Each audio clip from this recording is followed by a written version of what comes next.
Hello दोस्तों, सीखो GK में आपका स्वागत है। आज हम बिहार से संबंधित 40 प्लस प्रश्नों का डिस्कशन करेंगे और ये बिहार का दूसरा भाग है। पहले भाग में हम 50 क्वेश्चन का डिस्कशन किए थे। दूसरे भाग में हम 40 क्वेश्चन का डिस्कशन करेंगे जो या तो प्रीवियस ईयर में पूछे गए हैं या आने वाले एग्जाम में पूछने की संभावना है। मैक्सिमम ऐसे क्वेश्चन को डाले हैं जो आपको प्रीवियस ईयर में पूछे गए हैं। तो आइए पहला क्वेश्चन पढ़ते हैं। बिहार राज्य की स्थिति क्या है? संपूर्ण बिहार राज्य की स्थिति क्या है? देखिए, पहले बिहार और झारखंड जब एक साथ थे तो झारखंड में पूरे पठारी भाग चला गया है और बिहार केवल मैदानी भाग रह गया। लगभग 90% क्षेत्र केवल मैदानी भाग है। तो संपूर्ण बिहार की स्थिति क्या है? आपका मैदानी क्षेत्र। ठीक है, अगला क्वेश्चन। नेपाल के साथ बिहार राज्य की भू सीमा की लंबाई क्या है? ठीक है, मतलब ये जो आपको पार्ट दिख रहा है ये बिहार के नेपाल के साथ बॉर्डर शेयर करता है। तो बिहार की टोटल लंबाई है आपका 601 किलोमीटर। अब क्वेश्चन आपसे ये पूछता है कि नेपाल से कितने जिले बिहार के कितने जिले नेपाल से लगते हैं? तो देखिए, पहला है आपका पश्चिमी चंपारण, पूर्वी चंपारण, सीतामढ़ी, मधुबनी, सुपौल, अररिया और किशनगंज। लगभग 7 जिला जो है बिहार का 7 जिला नेपाल से बॉर्डर शेयर करता है। ठीक है, अगला क्वेश्चन। बिहार की भूमि क्षेत्र भारत की कुल भूमि का कितना प्रतिशत है? ठीक है, टोटल भारत के अगर क्षेत्रफल बोले तो लगभग 32 लाख है और बिहार की भूमि लगभग 94,000 है, 98,000 वर्ग किलोमीटर।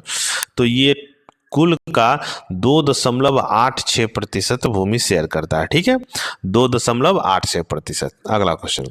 बिहार के कुल भौगोलिक क्षेत्र का वनाच्छादित प्रतिशत लगभग क्या है? देखिए, बिहार में जो वनाच्छादित प्रदेश था वो बहुत निम्न स्तर 6 से 7% हो गया है, लेकिन सरकारी सुविधाओं के कारण, उसकी इच्छा कारण अभी बिहार में कुल वनाच्छादित क्षेत्र लगभग 17% है। कितना है? 17% आता है। ठीक है, अगला क्वेश्चन। वर्तमान में बिहार में संपत्ति का मुख्य स्रोत क्या है? ठीक है, देखिए, मुख्य स्रोत की अगर बात करें तो उद्योग बिहार में नहीं के बराबर है। खनिज संपदा जो थी वो झारखंड की तरफ चली गई है। प्राकृतिक आपदाएं बहुत सारी आती है और मुख्य स्रोत बच जाता है कृषि। बिहार के कुल भूमि का 60% केवल कृषि में ही जाता है। ठीक है, किस फसल के उत्पादन में बिहार देश में अग्रणी है? ठीक है, देखिए, इसमें जितने भी आपको दिया गया है इसमें किसी का भी पहला स्थान नहीं है, लेकिन जितने भी उपज होते हैं उसमें सबसे ज़्यादा अगर उपज की बात करें बिहार में तो चावल की खेती होती है। लेकिन अगर भारत में बात करें तो भारत में चावल के उत्पादन में बिहार का स्थान 6ठा है। पहला सबसे ज़्यादा अगर बात करें तो सबसे ज़्यादा उत्पादन होता है वेस्ट बंगाल में, फिर आपको यूपी में होता है, फिर आंध्र प्रदेश, पंजाब, तमिलनाडु, तब बिहार में होता है। लेकिन बिहार में जो भी फसलें होती है उसमें सबसे ज़्यादा उत्पादन किसका होता है? चावल का होता है। ठीक है, चलिए अगला क्वेश्चन। किस फसल के उत्पादन में बिहार देश में अग्रणी? अब यहाँ 4 दिया हुआ है: चावल, गन्ना, मखान और बांस। कुल उत्पादन में सबसे ज़्यादा होता है चावल का, लेकिन पूरे अगर भारत की बात करें तो सबसे ज़्यादा उत्पादन करता है मखान का। उत्पादन में बिहार पहले स्थान पर आता है। ठीक है, ये भारत के 85% मखाना अकेले उत्पादन करता है बिहार। ठीक है, और पूरे विश्व का 80% उत्पादन करता है। बिहार में मखान के उत्पादन की बात करें तो दरभंगा सबसे ज़्यादा उत्पादन करता है। ठीक है, दरभंगा और कुछ मधुबनी। इसके बाद ये भी जान लीजिए कि मखाना को जीआई टैग मिला हुआ है और मखाना रिसर्च सेंटर कहाँ है? आपका दरभंगा में है। चलिए अगला क्वेश्चन। ये सभी पॉइंट आपको याद करने वाले हैं। उत्तर बिहार किसके लिए प्रसिद्ध है? देखिए, उत्तर बिहार की बात करें तो भारी उद्योग तो है नहीं, सुखाड़ कभी आ जाता है तो सबसे महत्वपूर्ण आपका होता है बाढ़ को लेकर प्रसिद्ध होती है। किसके कारण? एक नदी है जिसका नाम है कोसी, बिहार का शोक भी कहा जाता है उसके कारण। ठीक है, अगला क्वेश्चन। बिहार का सर्वोच्च शिखर निम्न में से कौन सा है?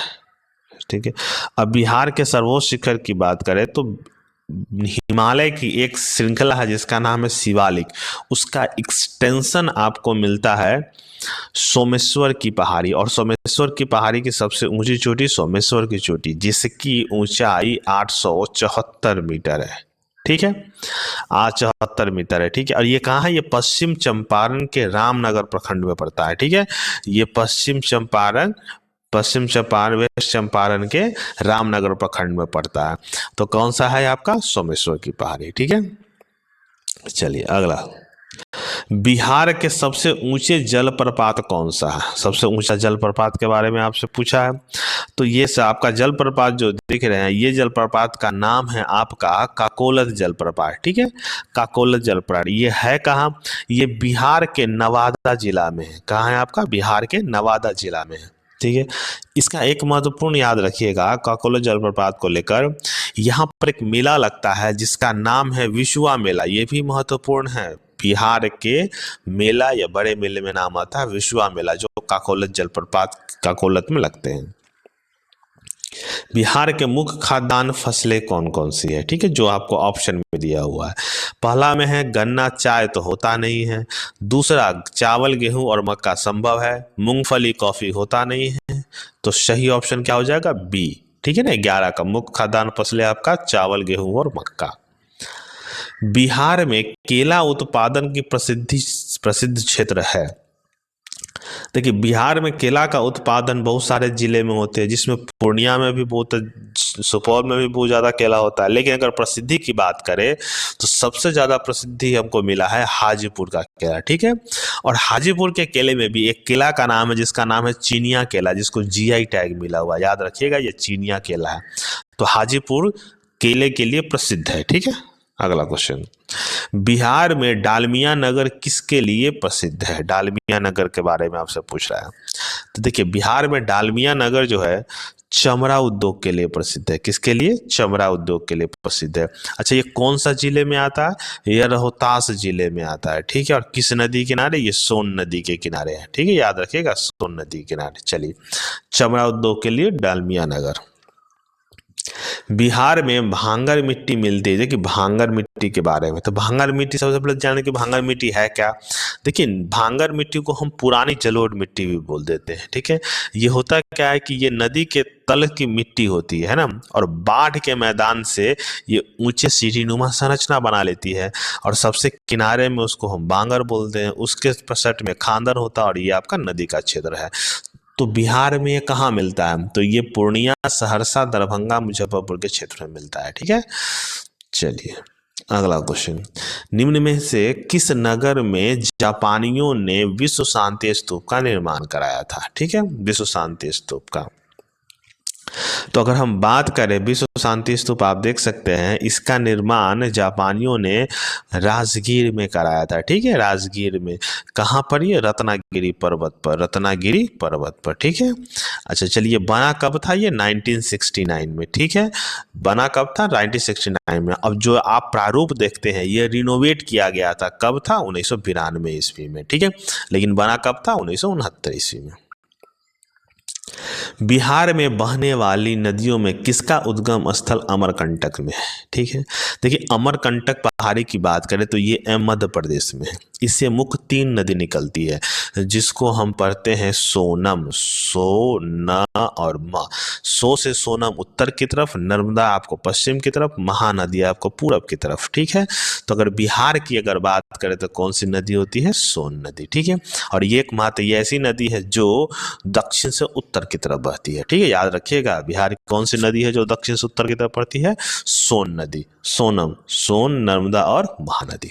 चलिए अगला क्वेश्चन, बिहार में कौन सी नदी पर बहुउद्देशीय परियोजना का निर्माण कार्य किया जाता है? ठीक है, बहुउद्देशीय परियोजना की 4 है, कोसी, यमुना, गंगा, और इनमें से कोई नहीं।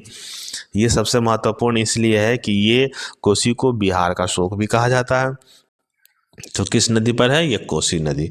अगर परियोजना की बात करें तो ये भारत और नेपाल का संयुक्त परियोजना है, ठीक है। शुरू कब हुआ था? 1954 ईस्वी में शुरू हुआ था, ठीक है ना, 1954 ईस्वी में हुआ था। अच्छा, ये कोसी नदी का उद्गम स्थल भी कहाँ से आपको होता है? ये हिमालय के गोसाई थान, याद रखिएगा, गोसाई थान से ये उद्गम स्थल निकलती है, ठीक है। इसी पर सप्त कोसी उच्च बांध बना हुआ है। एक और महत्वपूर्ण न्यूज है, आप ध्यान रखिएगा कि नदी जोड़ो परियोजना में एक परियोजना है कोसी मेची नदी परियोजना, ठीक है। बिहार की कोसी नदी और जो मेची नदी है ये महानंदा की सहायक नदी है, ठीक है। महानंदा की सहायक नदी, इस दोनों नदी को जोड़ने का एक परियोजना चल रहा है, कोसी मेची नदी। ये याद रखिएगा, बहुत इंपॉर्टेंट है ये क्वेश्चन, ये पूछा हुआ क्वेश्चन आपका। अगला क्वेश्चन, बिहार का शोक निम्न से किसे कहा जाता है? बार बार एक ही चीज पढ़ते हैं, बिहार का शोक किसको? कोसी को कहा जाता है, ठीक है। चलिए, निम्न नदियों में सबसे अधिक नदी पथ परिवर्तन किया है कौन सी नदी? तो सबसे ज्यादा परिवर्तन कौन सी नदी करता है? तो अभी हम लोग पढ़े हैं सोन नदी करता है। सोन नदी के पथ परिवर्तन के कारण ही, अपना मुख मोड़ने के कारण ही बहुत सारे बाढ़ की स्थिति आ जाती है। सोन नदी ऐसी नदी है जो अपने साथ गाद उत्सव को लेकर चलती है, जिससे बहुत माल जाल की क्षति होती है। अगला क्वेश्चन, बिहार में कोयले का अनुमानित भंडार है, ठीक है। अनुमानित भंडार की अगर बात करें, ठीक है, कोयला तो सबसे ज्यादा झारखंड में मिलता है, लेकिन बिहार की बात करें तो अनुमानित भंडार बताया गया है 16 करोड़ टन, ठीक है, 16 करोड़ टन। अच्छा, ये मिलता कहाँ है? ये आपको भागलपुर जिले के दो जगह है, मिर्जा गांव और लक्ष्मीपुर। नाम क्या है आपका? मिर्जा गांव और लक्ष्मीपुर, ये दोनों जगह को बताया गया है कि कोयले का भंडार है। और ये किस पहाड़ी के बगल में है? ये मंदार पर्वत के पास है, ठीक है। किसके पीछे? मंदार पर्वत के पास। आगे क्वेश्चन, बिहार में महात्मा गांधी सेतु किस नदी पर बनाया गया? ये सबसे महत्वपूर्ण क्वेश्चन है आपको। ये बनाया गया है गंगा नदी पर। इससे ज्यादा महत्वपूर्ण है कि इसकी लंबाई कितनी है। इसकी लंबाई 5750 मीटर है, मतलब 5.75 किलोमीटर है। कब बनाया गया था? 1982 ईस्वी में, ठीक है ना, इंदिरा गांधी के समय में। अच्छा, इसे कौन सी हाईवे निकलती है? NH-19 का ये पार्ट है, ठीक है। चलिए, बिहार में इंदिरा गांधी खुला विश्वविद्यालय कहाँ पर है? इग्नू जिसको हम बोलते हैं, ठीक है। तो इसका सेंटर जो है, अच्छा, ये शुरुआत कब हुई थी? 1985 ईस्वी में इसकी शुरुआत हुई थी। ये भारत सरकार के अंतर्गत आता है और ये आपका क्या है? बिहार के पटना जिला में, ठीक है। अगला क्वेश्चन, बिहार में अजगैबीनाथ मंदिर कहाँ स्थित है? ये बहुत महत्वपूर्ण क्वेश्चन है, इसलिए कि ये बिहार के लिए भी महत्वपूर्ण है और पूरा भारत के लिए भी महत्वपूर्ण है, क्योंकि ये समर्पित किस पर है? भगवान शिव को समर्पित है, ठीक है। भगवान शिव को समर्पित है। इसको मनकामना मंदिर भी बोलते हैं, ठीक है। ये है सुल्तानगंज में, ठीक है, सुल्तानगंज में। अच्छा, सुल्तानगंज है कहाँ? ये भागलपुर जिला में, भागलपुर जिला के सुल्तानगंज में, ठीक है। मनोकामना मंदिर बोलते हैं इसको, अजगैबीनाथ मंदिर भी बोलते हैं। आगे क्वेश्चन, बिहार के किस पर्यटक केंद्र में गर्म जल के अनेक स्रोत है? देखिए, यहाँ पर ऐसा ही बनाया गया है, जिससे मुख से पानी आ रहा है, ये गर्म जल का स्रोत है, ठीक है। और ये आपको मिलता है कहाँ? राजगीर में, ठीक है, राजगीर में। आगे क्वेश्चन, विष्णुपद मंदिर कहाँ है? विष्णुपद मंदिर, ये जो विष्णुपद मंदिर आप जो देख रहे हैं, ये विष्णुपद मंदिर दो बात पूछता है, किस नदी के तट पर है? तो फाल्गु नदी के तट पर है। किसके नदी तट पर है? फाल्गु नदी के तट पर है, ठीक है। और ये मंदिर किसको समर्पित है? भगवान विष्णु को समर्पित है। और ये है कहाँ? गया में। अच्छा, इसमें एक कथा भी बताया गया है कि विष्णु ने गयासुर राक्षस को मारा था, तो यहाँ पर बना था गया, मतलब विष्णुपद मंदिर, ठीक है। तो गया कहाँ पर है? विष्णुपद मंदिर गया पर, गया में। आए क्वेश्चन, मखदुम कुंड कहाँ स्थित है? मखदुम कुंड, जो इस कुंड की अगर हम बात कर रहे हैं वो सभी गर्म कुंड है, ठीक है ना। और ये क्वेश्चन इसलिए डाले हैं क्योंकि ये पूछा गया है एग्जाम में। तो ये भी आपका क्या है? राजगिरी में। मैक्सिमम कुंड कहाँ पर? आपका राजगिरी में है, ठीक है। त्रिवेणी नहर किस नदी से पानी आता है? ठीक है, त्रिवेणी नहर, ये महत्वपूर्ण है, ठीक है। तो त्रिवेणी नगर की अगर हम बात करें तो पहले ये त्रिवेणी नगर बनाया कब गया था? 1909 ईस्वी में बनाया गया था, ठीक है। और इसमें किसका पानी आता है? गंडक नदी का पानी आता है। और यह है किस जिला में? ये पश्चिम चंपारण में, ठीक है, पश्चिम चंपारण में। अगला क्वेश्चन, बिहार के किस जिले में डोलामाइट खनिज पाया जाता है? ठीक है, डोलामाइट खनिज। देखिए पहले एक शहर हुआ करता था शाहाबाद, ठीक है। शाहाबाद 1972 ईस्वी में दो भाग में बट गया, एक भोजपुर में और एक रोहतास में, ठीक है। तो डोलामाइट मिलता है भोजपुर में, ठीक है, और रोहतास के कुछ भाग में मिलता है, ठीक है ना। तो कहाँ मिलता है आपको? भोजपुर में। सोनपुर नगर किस नदी के तट पर स्थित है? सोनपुर नगर के बारे में आपका चर्चा है। तो सोनपुर नगर वही जो हाजीपुर में सोनपुर वहां पर की बात होती है। तो ये आपको गंडक नदी पर, कहाँ पर है ये आपका? गंडक नदी पर, सरयू नदी के किनारे अयोध्या जी है, ठीक है। चलिए, पूर्वी मध्य रेलवे क्षेत्र का मुख्यालय कहाँ स्थित है? ठीक है, पूर्वी मध्य रेलवे, ठीक है। देखिए इस मुख्यालय को बनाया गया था 1996 ईस्वी में, याद रखिएगा 1996 ईस्वी में बनाया गया था। रामविलास पासवान जी के समय में बनाया गया था। और ये कहाँ है आपका? हाजीपुर में। अब बात आती है हाजीपुर स्टेशन बना कब था? तो ये बना था 1862 ईस्वी में, ठीक है। चलिए अगला क्वेश्चन, बिहार महान धार्मिक केंद्र है, किस किस का धार्मिक केंद्र है? अगर सिखों की बात करें तो ये पाटलिपुत्रा में आपका है, सिख के 10वें गुरु गुरु गोविंद सिंह का जन्मस्थली। बौद्ध धर्म की बात करें तो ये गया में है। जैन धर्म की बात करें तो पावापुरी में है। मतलब ये किसके लिए? ये सभी के लिए महत्वपूर्ण है। अगला क्वेश्चन, एशिया का सबसे बड़ा पशु मेला लगभग 500 एकड़ में जो कार्तिक पूर्णिमा में लगता है, कहाँ है?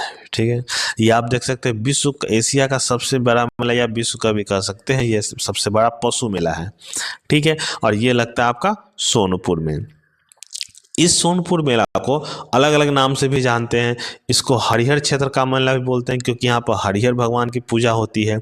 इसको छत्तर मेला के नाम से भी जानते हैं, ठीक है। अच्छा, ये मेला लगा कब से है? ये मेला लग रहा है औरंगजेब के ज़माने से, ठीक है। पहले केवल पूजा हुआ करता था, ठीक है, बाद में यहाँ खरीद बिक्री का केंद्र शुरू हुआ। अगला क्वेश्चन, निम्नलिखित झीलों में से कौन से बिहार में स्थित है? ठीक है, बिहार की अगर बात करते तो ये मनोरम दृश्य जो देख रहे हैं ये बिहार के अनुपम झील का है, ठीक है। किसका है ये? अनुपम झील का। और ये है कहाँ? बिहार के कैमूर जिला में। कहाँ पर है इसको? कैमूर जिला में।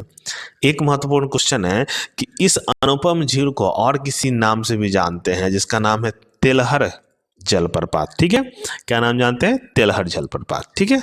चलिए अगला क्वेश्चन, बिहार राज्य में सबसे लंबा रेल पुल किस नदी पर बना हुआ है? ठीक है, सबसे लंबा रेल पुल के बारे में आपसे पूछ रहा है।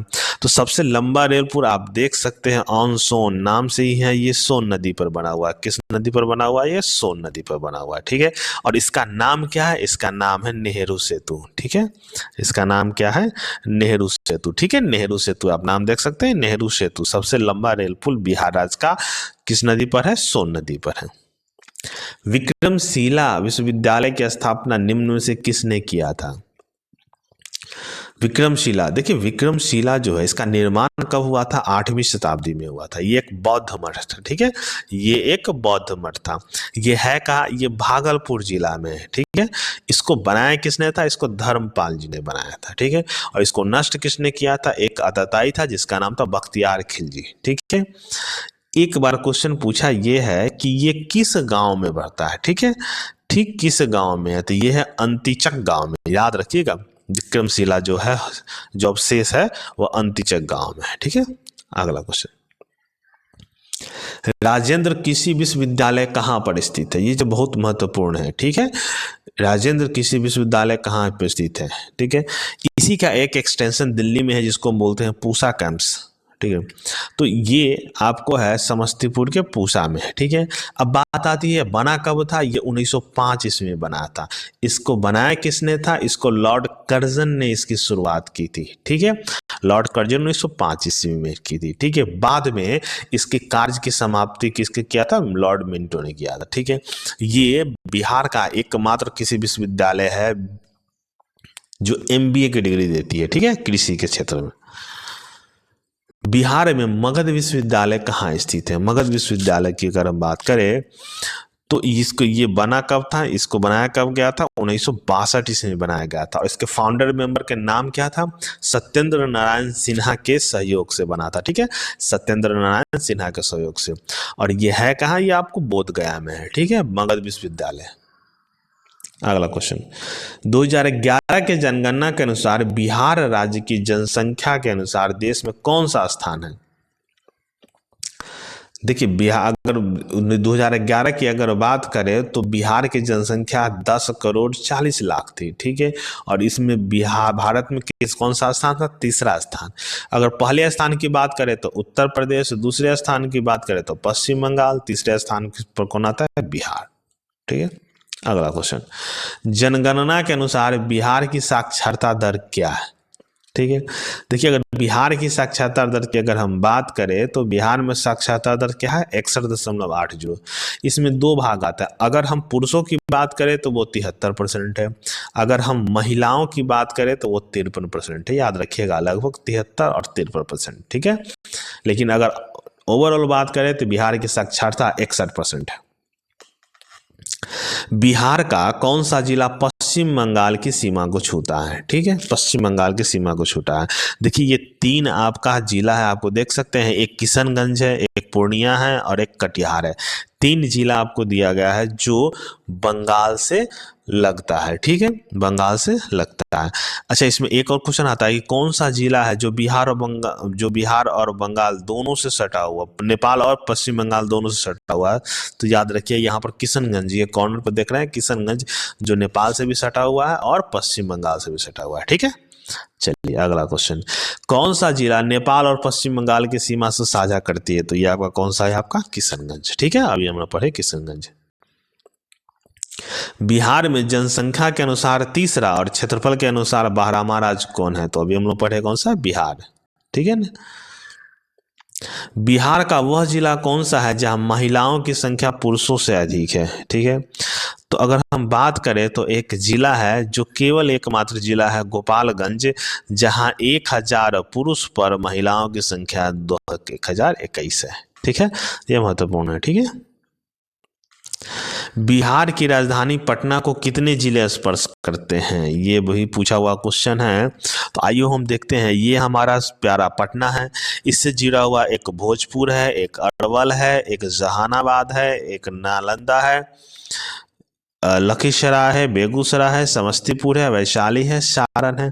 तो लगभग 9 जिला है जो पटना से जुड़ा हुआ है। ठीक है, हमारे राजधानी से जुड़ा हुआ है। आगे क्वेश्चन, निम्नलिखित में कौन सा शहर बिहार के सबसे पूर्वी भाग स्थित है। देखिए अगर हम पूर्वी भाग की बात करें तो वो किशनगंज है, लेकिन किशनगंज ये आपको ऑप्शन में नहीं दिया हुआ है। तो सबसे पूर्वी भाग कौन सा हो जाएगा, आपका कटिहार हो जाएगा। ठीक है, कटिहार। 3 जिला है जो पूर्वी भाग में पड़ता है, किशनगंज, कटिहार और पूर्णिया। तो किशनगंज सबसे आपका ईस्टर्न है, पूर्वोत्तर जिला है, लेकिन ऑप्शन में नहीं है, तो ये आपका हो जाएगा कटिहार। अगर सबसे पश्चिमी की बात करें तो आपको कैमूर जिला हो जाता है, सबसे उत्तर की बात करें तो ये पश्चिम चंपारण हो जाता है, और सबसे अगर दक्षिण की बात करें तो ये आपका गया हो जाता है। 4 जिला याद रखिएगा। ठीक है, तो ये आपका क्वेश्चन था, ये आपका बिहार का पार्ट 2 था। अच्छा लगे तो इसको लाइक कीजिएगा, शेयर कीजिएगा, कमेंट्स कीजिएगा, और नेक्स्ट वीडियो आने वाला है उसका इंतजार कीजिएगा। धन्यवाद।